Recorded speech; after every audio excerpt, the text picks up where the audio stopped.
Welcome to Real Success Stories. My name is John Wadsworth, president of Strawn & Company Insurance. I'll be your host as we bring you exciting content featuring exceptional individuals and organizations. Throughout my professional career, I've witnessed many talented people build successful businesses and significantly impact their communities. We will now have the opportunity to bring these stories to you.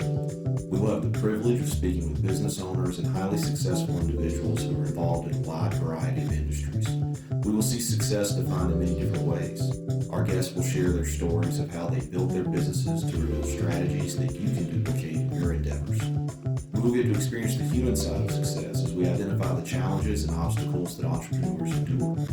We will see the thin line that separates giving up from true success. Along the way, we'll have the opportunity to speak with nonprofit organizations that are creating opportunities for success in their communities. Another goal of this program is to give these great organizations broader exposure and awareness to help continue their success. As a listener, we hope you feel encouraged to support the organizations that we feature. Through this open and honest forum, we aim to build community and foster success among all who wish to pursue their dreams. You will hear real success stories of people just like you and me. Thanks for listening. Check back regularly for new episodes and make it a great day.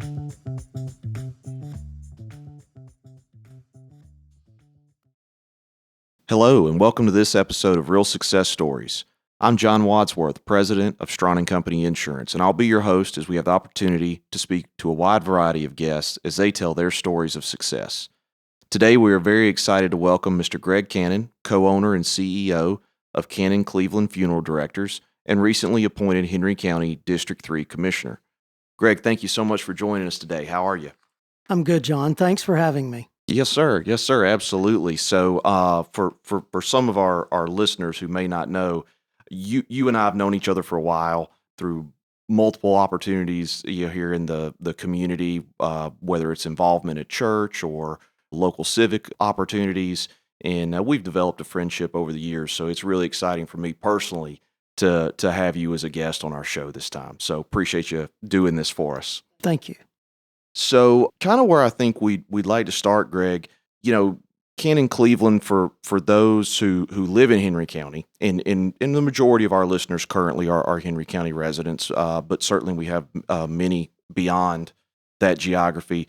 For the most part, they're familiar with Cannon Cleveland. You've been a fixture here in the county as Cannon Cleveland for, I believe, is it north of 20 years now? Yes, 21 years. 21 years now. So tell us a little bit about Cannon Cleveland, the background of the operation, and what you guys offer, what your services are, how maybe you differentiate from other funeral directors or funeral homes and services in the area. Sure. Thanks. I appreciate the opportunity. So we were fortunate to purchase Rainer Carmichael Funeral Homes, two locations, one in McDonough and one in Stockbridge in 1999. It was an opportunity for us to be in business for ourselves and to do what we were grateful to do, and that was to bring back the locally owned funeral home. In the funeral profession today, a lot of the local funeral homes are being bought by acquisition companies. The name may not ever change, but they are owned by a large corporation that owns funeral homes, cemeteries, and crematories throughout the country. So we're excited to be able to claim locally owned and operated. Absolutely. And we think that makes a difference. There are a lot of funeral homes surrounding us and several here in the county. And anybody can have a building. Anybody can take care of your loved one's deceased body. They can sell you a casket. They can place that person in a funeral coach and take them to the cemetery. All of us do the very same thing. The one thing that we've stressed at our location is the only thing that distinguishes us from other funeral homes is the service. We are not a merchandising company. We are a service-oriented company. I'm reminded of the old saying that people don't care how much you know, until they know how much you care. And that's really what we emphasize on at our funeral home, is letting people know that we're concerned for them. We want to help them through a difficult time. You know, some people don't think about it, but when somebody dies, your life changes forever. That person will physically be gone from your presence, and it's a devastating experience for a lot of people. Absolutely. Absolutely. Well said. Well said. So you mentioned that you've been operating as Cannon Cleveland for 21 years now. So what is your total experience in the funeral profession, and what was your background prior to Cannon Cleveland? So, John, straight out of high school, I went to work for a funeral home. Oddly enough, when I was 15 years old, I knew that this was what I was going to do. A calling. A calling. Yeah. And then at 16, my grandmother died, and I was fortunate that the funeral home in our local area, I'm originally from Columbus, Georgia, they knew us, they knew our family, they knew my relationship with her. Funeral director embraced me, walked me through that process. And at that point in my life, I was even more convicted that this is what I'm supposed to do. I come from a very kind, giving upbringing with somewhat of a servant's heart. And this is the way that I chose to serve. Absolutely. Well, and I think for that, your industry requires that. Yes. So that I think a calling is the best way and most appropriate way to describe it. So that's great. Thank you. So when did you decide, and what were the thoughts in your head, the motivations that made you decide, okay, I've been a professional in this industry for a number of years, but now I want to not only be a professional, I want to be an entrepreneur. I want to be a business owner. What was that transition? What were the challenges and motivations behind that? You know, John, I think that was part of who I am for a very long time before it actually happened. My grandfather, my paternal grandfather, was in business for himself. And I always admired him and what he did with his life. Now, totally different.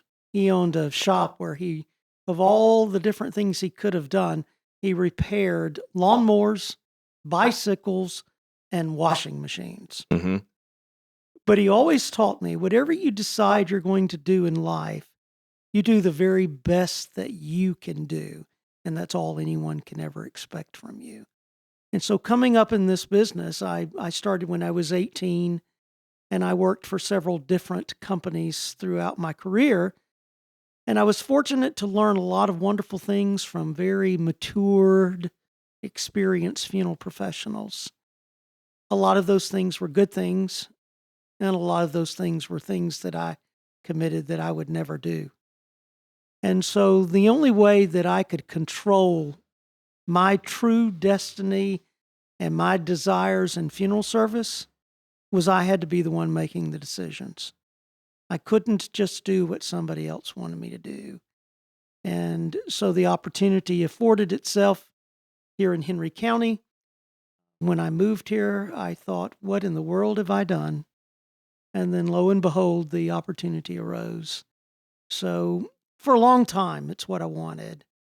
And I am most grateful that that opportunity afforded itself to me. Certainly. So when as you transitioned into that ownership role, what were the initial challenges that you had to overcome to not only from a operational standpoint, but the mental aspect, turning yourself to that focus of not just providing that service in the moment of need, but now having the administrative, the financial, all the other responsibilities. What was that like, and what challenges did you face? So the first thought, John, is, the saying, the buck stops with me. No truer statement, because there were many times in the early days that there wasn't a buck for me to have. Mm-hmm. So that was one of the most difficult pieces to begin with. I'd never missed a paycheck in all the time that I worked for someone else. But when you start on your own, you're the last one to be paid. So that was an interesting piece for me. So that I think that's an interesting point that you make there, and it's something that has come up with some of our prior guests. Is the role of operating capital and the role of commitment to some lean times when you're getting things started. Particularly thinking about the aspiring entrepreneurs that may be listening to our conversation. What would you tell them or encourage them as it comes to the role of availability of capital and willingness for personal sacrifice to find that success? I think if you're not willing to sacrifice, you probably shouldn't attempt it. Anything that's worth doing is worth doing right. And so I would encourage those, whatever that profession may be, to make sure that you understand that there are going to be good days and there are going to be bad days. And there's going to be financial tests. I would encourage you, if you're in the position to go into business for yourself and you have some capital available, whether it's your savings or wherever it comes from, try to establish yourself that if for 6 months you didn't do anything, that you could pay your bills. There's your pro tip, folks. Write that one down. Be able to make sure that you can pay your expenses and first and foremost, pay the people that are working with you. They should never miss a paycheck. Absolutely. Absolutely. So one thing that I think is really interesting is with the timing of when Ken and Cleveland started here in Henry County. Granted, there was an existing operation, the Carmichael Rayner, as you mentioned earlier. But I think, 21 years ago, Henry County was a much smaller place than it is today. And the ability to market yourself within the community, you could penetrate the market much more efficiently. There weren't as many people. It was easier for everyone to know you. There's been a lot of growth in Henry County over the last 20 years. There's a lot of new faces. Some of those faces have been here for 15 years now, so they're not exactly new. And then there are those who have just moved in within the last 5 years. So I think sometimes it's easy for an established business to rest on its laurels, but as this community has expanded, as we've turned into truly a suburb of Atlanta versus the small town, how have you maintained that presence in the county and that market awareness where people know Cannon Cleveland? What do you attribute that to? So I think it's a combination of things. I have to go back to one of the first comments. I think that it's the service that we provide to the families that we serve that distinguishes us. We're not like most industries or professions. If you want to grow your business, you can advertise that you're going to have a sale. Well, listen, nobody's going to do a 2-for-1 at the funeral home. It just doesn't work that way. It doesn't work. So we have to rely on word of mouth more than anything else. So you develop relationships, not only with the families that you serve, but with the community at large. You need for people to know your presence. And it's not just by having a funeral that they know that. It's being active in civic groups. It's being active in churches. It's doing things that bring recognition to your business in a very subtle way that the community realizes, especially in our case, that we're more than just a place to dispose of a dead body. We live here, we work here, we play here, we worship here. We have a vested interest in what happens in our county. And people see that when you're active in your community. I think that's been probably one of the best things that we've done well to remind people that we're there. A lot of people will make a decision because of top of mind awareness. And as a family, we typically experience a death in our family every 7 to 10 years. So there has to be something else that we do that says, hey, we're here. And we do other things other than just funerals and cremations. You actually partially answered what the next question I had on my list. So that's a wonderful segue, which is to discuss the community involvement that both from yourself as well as your staff. I think that's something that we see out of Cannon Cleveland is there are a lot of community involvement activities where it's not just Greg Cannon involved, but it's a whole team from Cannon Cleveland involved. And so, I'd like you to share with our listeners some of the things you guys have been involved in, some things you've done individually, some things you guys have done as a team. What are some of the things that y'all have done and, had the opportunity to participate in over the years? Well, of course, as we've already mentioned, civic groups, we have people that participate in those as well as on the Chamber of Commerce. Mm-hmm. And those are great opportunities. Unfortunately, like a lot of things in our world today, they are dwindling. And I hope that we can help rebound those civic groups because there's tremendous good that comes from those.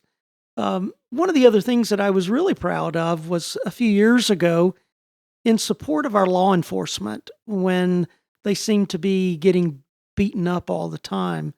We implemented a program called Turn Henry County Blue, Mm-hmm. where we encouraged anybody and everybody, whether it was on your front porch at your home or in front of your business, to put blue lights up. We actually put blue floodlights around our funeral home. We catered breakfast in for those folks. The police department, the fire department, the sheriff's department. We need those folks. Absolutely. And if we don't support them, I think it's a bad thing because I promise you, as much as you may not like them, as much as you may be afraid of them, if something happens, guess what? You need You're 'em. going to call them. Yeah, you need 'em. So I was real excited about that opportunity. And then, of course, this past year, what a horrendous year for our world, not just here locally, but for our entire world. And we can never, ever pay the debt for first responders and health personnel that have stood there and risked their lives during this horrible pandemic. And in one little small gesture, we started another initiative called #HenryStrong, again, to show appreciation for those folks. Mm-hmm. A couple of things we did as part of that was we collected hand sanitizers for first responders. We were just overwhelmed by the response of people helping us put together a parade to go by Piedmont Henry Hospital and to say to all of those health professionals, look, we're here, we're grateful, we're thankful. With the help of our community and all of the staff at Cannon Cleveland, we put together over 1,500 meals Wow. that were served that day at that hospital. That's amazing. So again, whatever you're doing in life, you have to understand that we don't get through life by ourselves. It's not only public health, it's not only public safety, but it's your friends and your neighbors that when they're in need, we need to help. Absolutely. Speaking of the Henry Strong program, you reached out to us and gave us the opportunity to participate, and I want to thank you for that. And I think that's another thing is not only with what I've perceived from your organization, not only do you participate, but you reach out to other businesses and other organizations and bring the community along to also participate. And I think that is, the old Jethro principle, as they like to say, bringing others along to help and, being able to get all that effort pulled together is really quite an accomplishment. And it's what makes it effective it's what makes it effective. So definitely kudos on that. Thank You. And And John, it doesn't matter whether you're in business for yourself or not. We always need to support local business. I mean, it's this local community that I serve that provides a living for me, if you will. Absolutely. And it's just important to me that I return that. Absolutely. Absolutely. So, and I think that's a good point that also circles back to something you mentioned earlier, which is the role of private equity in your industry. We see that in our industry. I think there are a lot of industries that are seeing that right now with the kind of faceless corporate purchaser coming around and buying out the formerly locally held and operated organizations.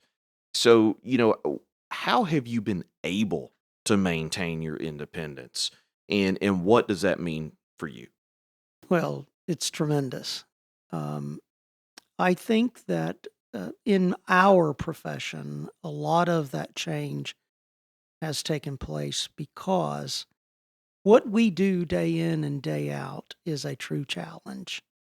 And there are a lot of funeral homes that have been locally owned that the owners have put their entire lives into it, and their children decided, I don't want to do that. And so they get to a point where, no pun intended, but they either have to retire out or die out. And so, in an effort to take that long journey of building a successful business, a lot of times that's for your family. And now family doesn't want to take it over. So the option is that we sell it, and our family then can inherit that money. I think that's a huge part of what's happened in a lot of industry. Absolutely. It's very sad, but it's true.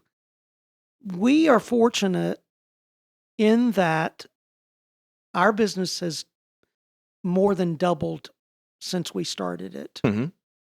which, again, in my humble opinion, makes me feel like we're doing the right thing.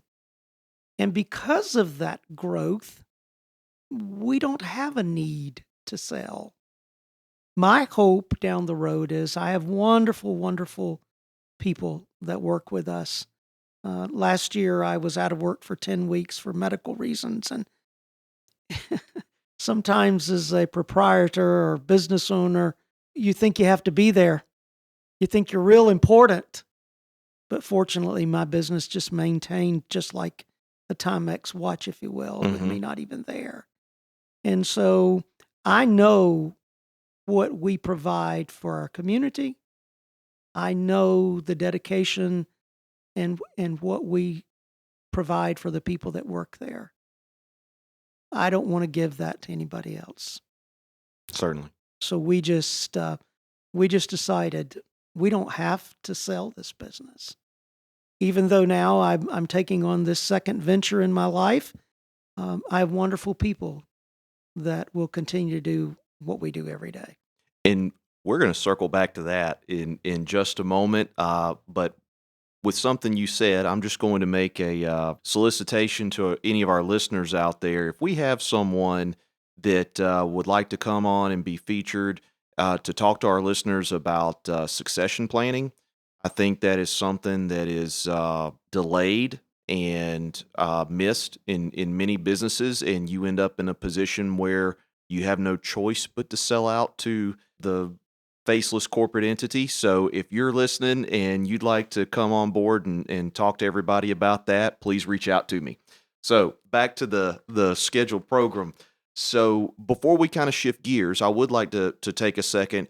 Is there anything new, anything exciting at Cannon Cleveland that you'd like to share with folks? Any expanded services or anything like that? Or maybe services that folks aren't aware that they can receive through you guys that you'd like to mention? Absolutely. Thank you. Funeral services changed drastically over the years. Years ago, someone would die, the funeral home would come and take them into their care. The body would be prepared, placed in a casket.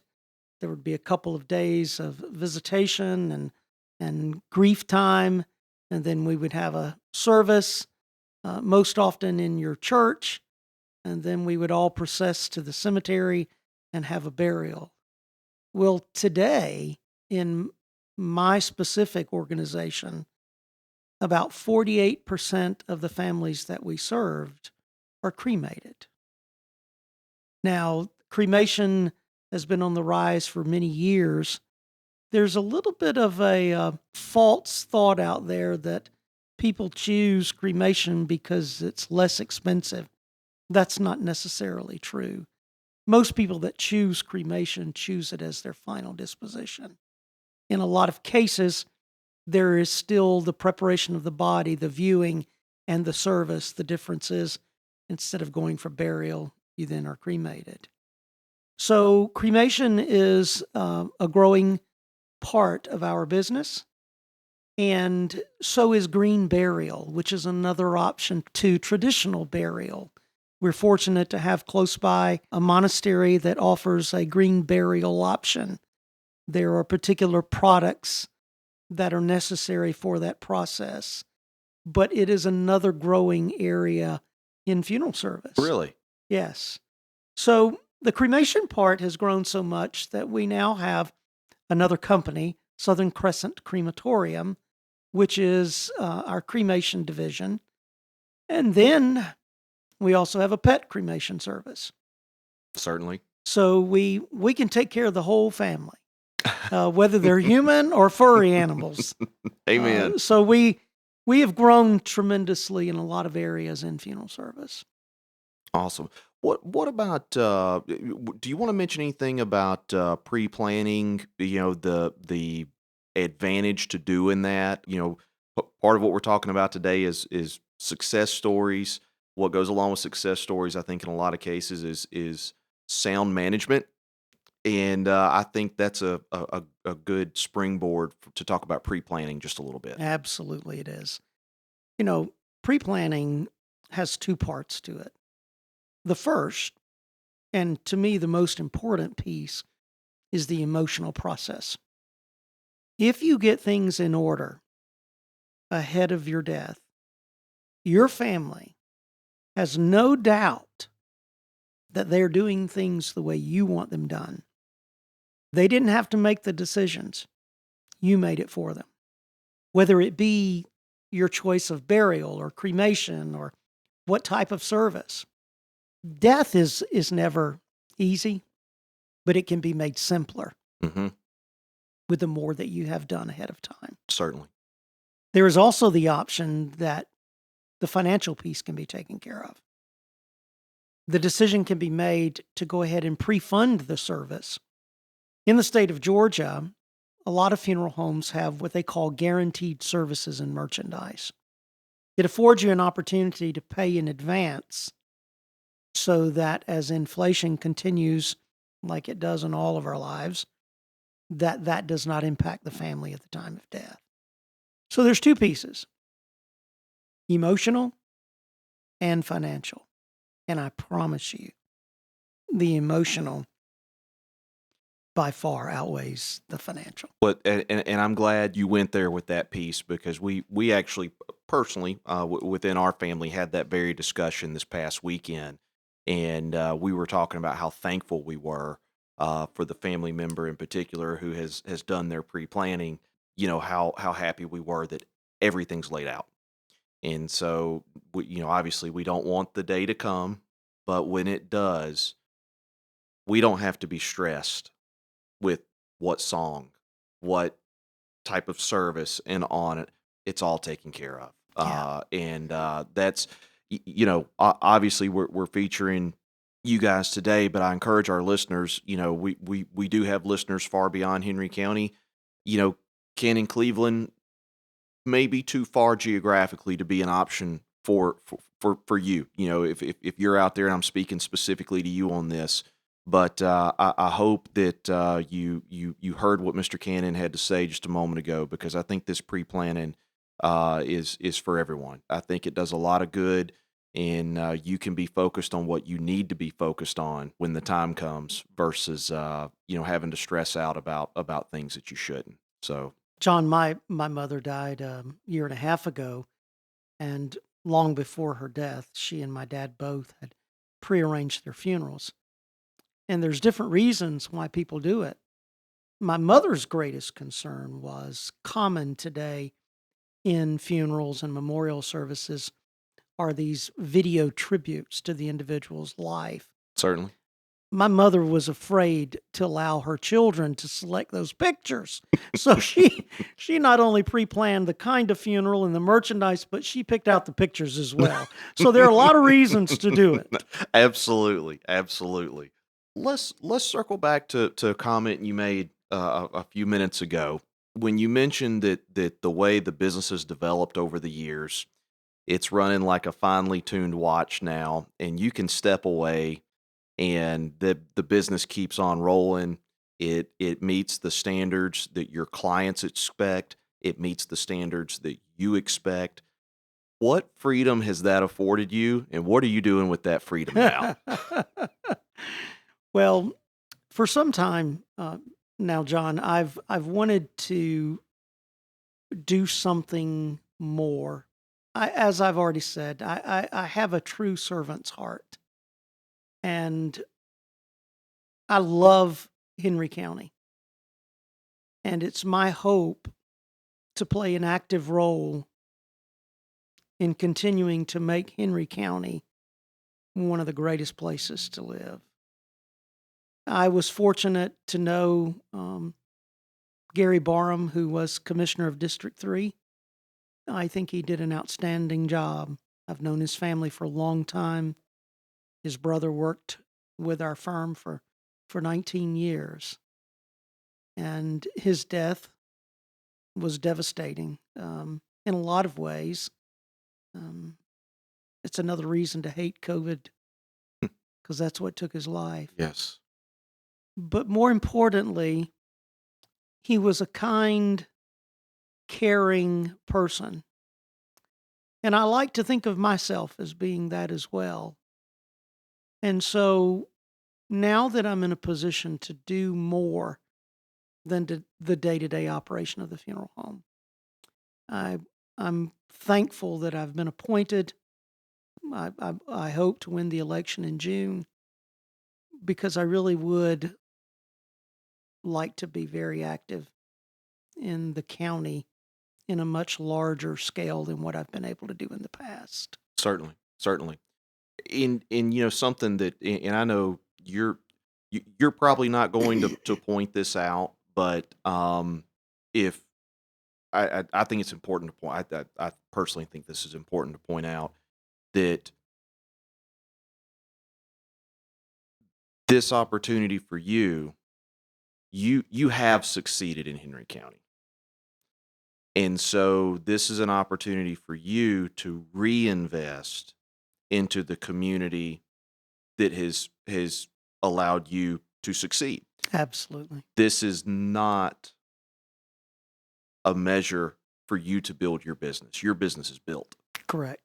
So, Correct. and I think that's something that there's a lot of cynicism in the community, in the I'd say in the country at large, when it comes to any level of politics. And I know it's encouraging for me, and so I want to share this with our listeners, to see someone who doesn't necessarily need to serve there's not a financial gain to serve. And I think it's important to find those leaders in your community who fit that mold, who fit that description.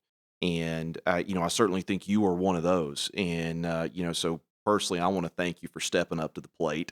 When you reached out to me and let me know that you were looking at this opportunity, I think my question was if you were crazy. So, it's quite an undertaking. And No really, pun intended, right? no pun intended. No pun intended. I tripped into that one. So, but so You mentioned that you've been appointed. However, that there is a special election approaching. What's the date on that election? June 15th. Okay. And so if folks would like to find out more about your platform, what you're doing, just more about you, how can they do that? They can go to electgregcannon.com Mhm. or they can go to my Facebook page, Elect Greg Cannon, Excellent. Excellent. or Uh, they can call me. or they can call you. That's Yep. right. You want to put the telephone number out there? Sure. Go right ahead. 678-283-4022. Folks, something I've already seen from Greg early on here that he shared with me. He is seeking out to know what our concerns are in the community. He truly wants to find out what the needs, the concerns, the cares are in the community, and he has made himself very available Yes. to those communications. So I encourage you to reach out to Greg, find out what he's doing, and if you feel like you can support him, we certainly encourage you to do so. So obviously that's, I'm assuming, taking up a lot of time at this point. It is. Yeah. It So is. but things are still running well at the funeral home, as you Absolutely. said. So here we've got you've gone from an employed professional in a given industry into a business owner in that industry, a center of influence in your community, someone who gives back in that community, and now someone who is serving, in a leadership role in the county government. So, that's quite a professional and civic journey that you've been through, and with 21 years of it here in Henry County. So, you know, you've seen a lot of things, you've experienced a lot of things. I'm sure there's been a lot of ups, there's been a few downs. But to the aspiring entrepreneur, if you could give them one or two pieces of advice, what would that be? The first would be, I believe with all my heart that you can do anything that you set your mind to. It's like anything else in life. When we set a goal, we have to put on blinders and we have to move forward. My dad always taught me that it only becomes the wrong decision if you look back. If you continue to look forward and progress, it wasn't the wrong decision. The second piece would be, you cannot accomplish anything in life by yourself. Yes. That may include the spiritual side of your life, but it certainly includes the people that you're going to lean on that will support you, whether it's your family, whether it's employees, whether it's a prayer group at your church. You need support. We cannot do things alone in life. Absolutely. And if we take people with us, oh gosh, the journey's even better. Well said. Well said. I couldn't have put that together better myself. So thanks for sharing that. I hope that those who are listening, I hope you remember that, particularly taking others with you. I think that's really a beautiful, beautiful sentiment. I do, just as a little point of hopefully humor for the moment, I want to apologize. We are right on. We're just inside of the building from a busy street, and if you all heard Detroit Rock City in the background, we did just have someone with a very loud radio drive by. So if there's any mic bleed, I apologize. So we've talked about how folks can find you for the campaign, but how about Ken in Cleveland? What give us the details there? How can folks get in touch with you? Where can they find you? How can they interact with you? If you'll share that, please, sir. Absolutely. So we're located at 2580 Highway 42 North, McDonough. Now, it's a little confusing. We're in the city limits of Stockbridge, but we have a McDonough mailing address. When we built that building, it's about 4.5 miles from one of the original locations and 5 miles from the other one.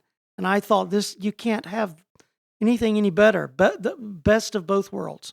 McDonough address and Stockbridge city limits. Mm-hmm. Our phone number there is 770 914-1414. You can certainly go online and find us anywhere in social media or to our website. Our staff is available 24 hours a day, 365 days a year.